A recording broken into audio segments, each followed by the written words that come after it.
62-годишен штипјанец ја изгуби битката со коронавирусот, а тројца пациенти од Виница, Свети Николско и Кратовско не ги дочекаа резултатите од брисевите. Ова е рекорден број на починати пациенти за едно деноноќие кои биле хоспитализирани на Штипското инфективно оделение. Уште 4 слободни кревети остануваат, а притисокот за прием на пациентите се намали од утре, кога во функција ќе се стави и кожното оделение. Таму е предвидено да одат полесните случаи со полесна клиничка слика, да бидат третирани таму. Сега со цел да ослободиме нови 10 кревети кои што би ги користеле на инфективниот оддел за потешки пациенти. Вирусот се шири и меѓу здравствените работници. Од пред 2 дена во изолација е директорката на Штипскиот центар за јавно здравје.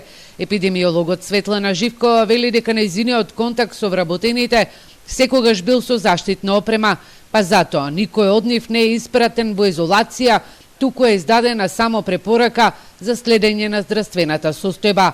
Ако има потреба, вработените ќе се тестираат, но тврди дека при работењето се почитувале сите здравствени протоколи. Забрзона се зголемува и бројот на граѓани од целиот источен регион кои со решение се ставаат во изолација.